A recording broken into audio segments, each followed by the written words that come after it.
You have to remember she's in a little tiny village of Urville in the southern part of Champagne. And I know some of you have had been the pleasure of visiting there with us. So you know this is no easy place to get to. And it is in the middle of nowhere, literally, if you could find such a place in France, pretty much what you would describe Urville as. It's pretty much out in the countryside. So they may not have what you call 5G yet. That's for sure. But again, Drapier has been a blessing for Dreyfus Ashby. And we really are happy to see that people have embraced it in many of our markets and to see the numbers every year increasing across the United States, and Ohio certainly no exception to that. They were about 5 years with us now, and I think that they no doubt are very happy that they made the move to come to Dreyfus based on the fact that we needed a champagne to take to our marketplace and start to talk about again. So it really filled a hole in our portfolio. And then giving us a brand that is so exquisitely made has really been a plus, because it all comes from the fact that their quality and their commitment to production has made all the difference for getting their wines accepted by not only the salespeople at our distributors, but then their accounts. Because when you take this out and you taste it with your customers, you tell them the story of what Drapier is all about, they do stand out as being quite special and unique in the champagne world. So to give you a little bit of background on what makes them so unique and special, first of all, it's all family owned. Key to a lot of our brands in our portfolio is the fact that these people are family run, family operated, and they take great pride in the fact that their name is on that label. So at Drapier, it's a unique situation because they are what I would say and term as the smallest of the champagne houses. So they're not a grower champagne. And certainly with the grower champagnes, you're going to find the situation where they grow their own fruit and they make their own wines with a family member. But champagne houses not necessarily have that distinction. With Drapier, it exists, because you have somebody named Drapier that's actually in the vineyards, growing the grapes, working hard in the vineyards and working with the vines, overseeing their viticultural team, hands-on type of people in the vineyards. Then somebody named Drapier is also in the cellars making the wine. So this is unbelievable in Champagne this day for a champagne house to have that type of situation where their name's on the bottle, they are growing the grapes themselves, and they make and do the fermentations of the wine with a family member. So it's incredible. We were lucky enough last year with a group of people from Ohio that got to see, I guess it was in, not this last year, but the year before, harvest going on at Champagne, and that's all hands on deck. Michel Drapier, his wife, is in there working in the cellars, receiving the fruit and the grapes and working hard.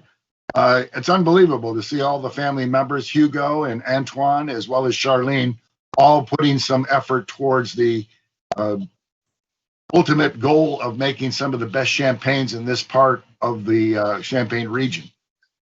And getting to that, that's what makes them unique as well, because they're not in the Marne Valley to the north. They are farther away from the city of Reims than they are from the city of Chablis. So what they have with their soils is quite unique because they're in the Aube Valley, spelled A-U-B-E. All of the bigger producers are more focused around Epernay and to the north around Reims, and they're in the Marne Valley. So it's a totally different river that flows through that part of Champagne. The Aube River is what is close for Drapier and where they're located. So they have very unique soils, real similar to Chablis. They have what they call Kimmeridgian limestone. So you're going to get these wonderful deposits from the ocean that took place millennials ago that give them this unique characteristics of terroir for their champagnes. So they're focused more in vineyards that are producing Pinot Noir grapes. This is one of the distinctions that they make with most of their champagnes is that they have their grandfather, Charlene's grandfather, Andre Drapier, is actually known as Papa Pinot in this region of Champagne due to the fact that he was one of the leading planters of Pinot Noir, growing Pinot Noir and having it be the grape that they were most interested in developing in this particular valley of Champagne production. So very unique situation in that regard, where they are having this fantastic existence of Pinot Noir driven champagnes. And then the other distinction that I usually tell people about for Drapier is the fact that they have a very low dosage in their champagnes. A lot of producers such as Veuve Clicquot and so on and so forth with the big names like Moet and Chandon, they are typically going to be anywhere from maybe 10 to 12 grams of sugar on the dosage of their champagnes. Drapier is typically going to be half that. They're going to be more like 6 grams in certainly Carte d'Or would be something that would have a lower dosage. So their champagnes tend to really have a different experience in the mouth of tasting them. They're going to be fresher. They're going to be more vibrant. They're going to be a little bit drier, which I always say is going to be easier to drink and easier to pair up with foods. I give a big shout out to Maggie Harrison, who this week I was lucky enough to be invited to do a champagne dinner there in Cleveland at L'Albatross. And it was absolutely successful. And it's nice to see that people get on board with the fact that champagne can be done with every course in your meals. And Drapier really lends its. Mark? Hey, Mark. Yeah.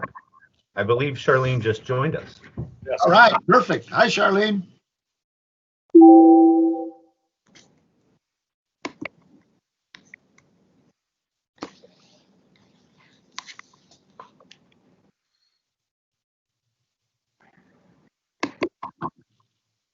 Voila. Hi, Charlene. Hello, Charlene.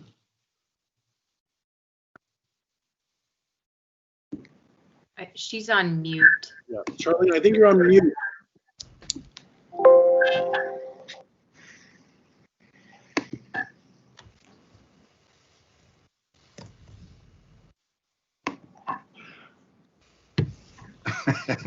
Talk to us. Welcome to Urville. Hello. Thank you. I am sorry. I'm sorry. Thank you. Am I a little bit late? I am. It's okay. Sorry, Mark. Is it my turn? You're go right ahead. You can talk. Get started. Okay. Okay. Well, very nice to be with you today. Thank you for listening to a few words about Champagne Drapier. As you can see, I had the time to run to get a larger format of Carte d'Or. So I will pour myself a little bit of that Magnum, if you don't mind. So yes, just a few words about Urville and about the champagne. So most of you are familiar with our champagnes, but I am now located directly from Urville, a very big town of 120 people, which is quite. It looks like the busy nest now because it's last line right before Christmas. So it actually doesn't look as quiet as a town of 120 people. We're very excited about this future Christmas after quite a interesting year, and we're just getting out of lockdown in France. So I think people are getting into the Christmas spirit now, which is which is nice for us and for all the bubbles that will be poured in glasses for Christmas. So yes, Surville, very small town, 120 people in the far southeast corner of the Appellation, which is at the border of Burgundy. For those of you who know already where Côte des Bar is, so very close to Burgundy. We're actually halfway between Reims and Beaune. Actually, we share the same soil with Chablis, Kimmeridgian limestone. So a lot of our wines can be defined with the nice tension and minerality that comes from that very specific limestone from the Côte des Bar. When we're talking about champagne from the Marne, for example, they would mostly be on chalk or in clay. Champagne from Côte des Bar has that nice tension that balances out the Pinot Noir, because Pinot Noir is the identity of Drapier. This is what I have in my glass. Pinot Noir driven champagne. Carte d'Or is 80% Pinot Noir, 15% Chardonnay, and 5 Meunier. So it's very much the identity of Drapier in that glass.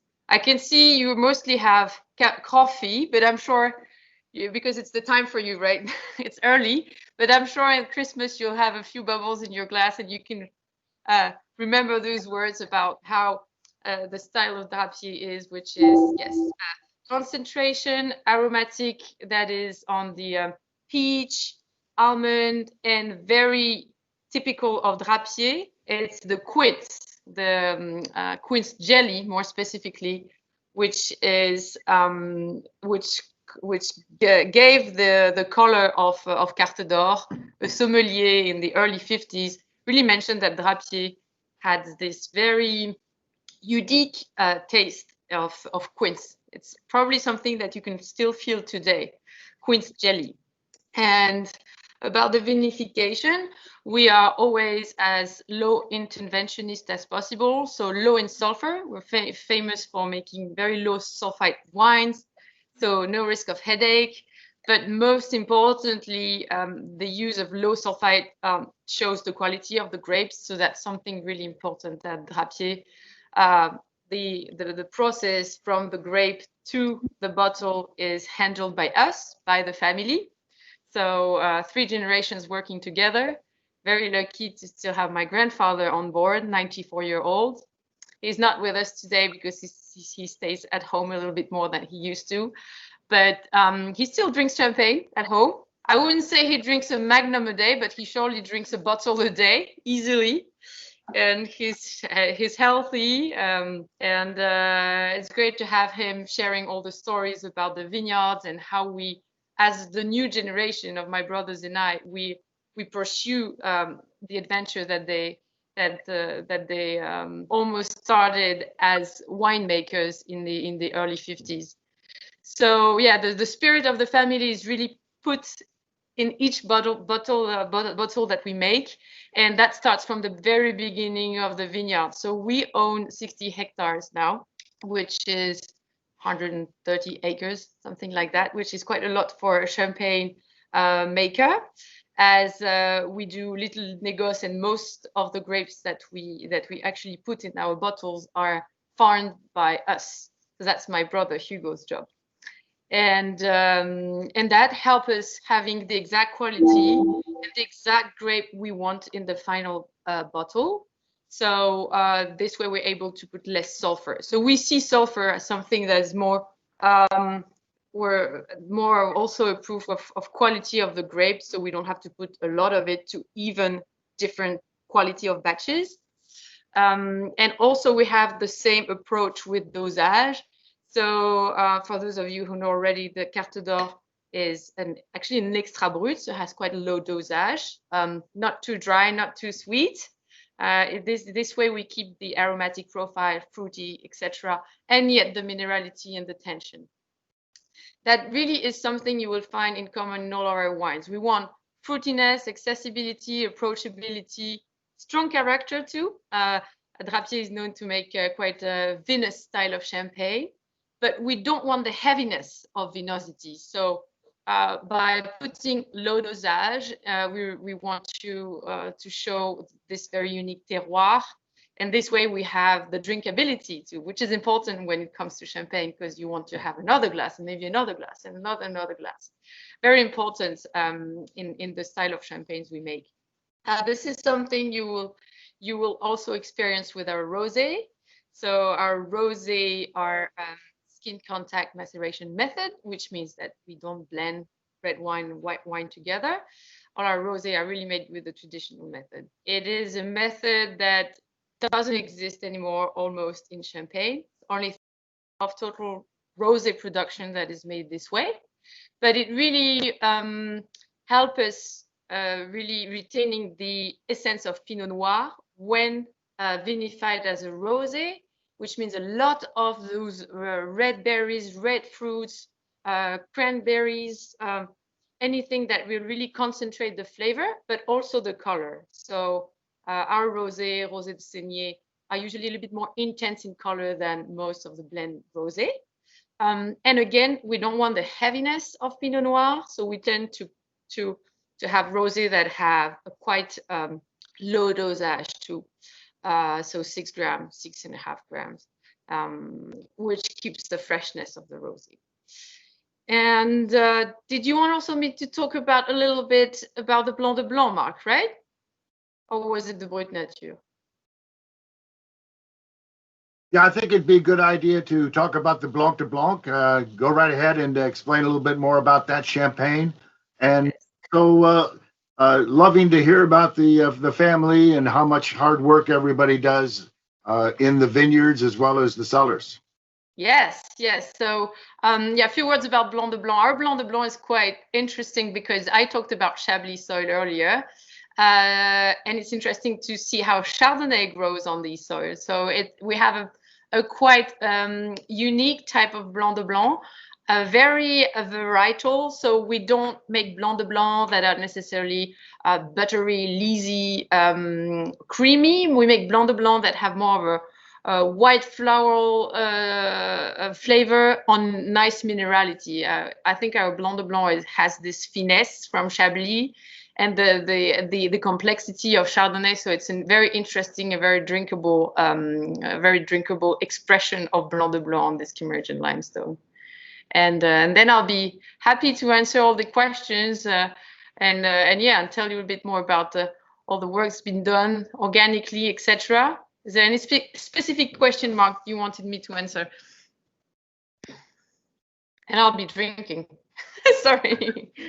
Yeah, I wish I was joining you. That would have been the best situation. Yeah, I think you've done a really good job of explaining about the sulfites and in the champagnes. There was a question also that Laura Landau, one of the area managers in Cincinnati, she wanted to know a little bit more about the bottle shape and the design of the bottle. Yes, very interesting. Yeah. So we have our own bottle for a couple of years now. That my father designed in order to for various reasons. The first reason was to protect the wine better, so it's a darker bottle, but also the shape is very unique. It has a narrower neck than most champagne bottles, so we reduce oxidation. And as we have low sulfite champagne, it's interesting to do whatever we can in order to avoid oxidation when it can be avoided. And it's also, from a very practical point, the only bottle in champagne, only special bottle in champagne that fits the standards. So most, sometimes producers make their own shape and then it doesn't fit in your racks and it's a mess. So that's my father really wanted to make something that is also practical and takes less space. And the last point, which is very important at Drapier, is that this bottle is 15% lighter and majority made from recycled glass. And by that, we're helping to achieve our net zero carbon footprint, which is something we've achieved in 2016. So every little detail, which is not a detail, but making our own shape that meets all of these standards was really important for us to move forward the idea of being completely carbon neutral. Was that a complete answer, Marc? Yeah, that's great. I think that also fed into the next question from another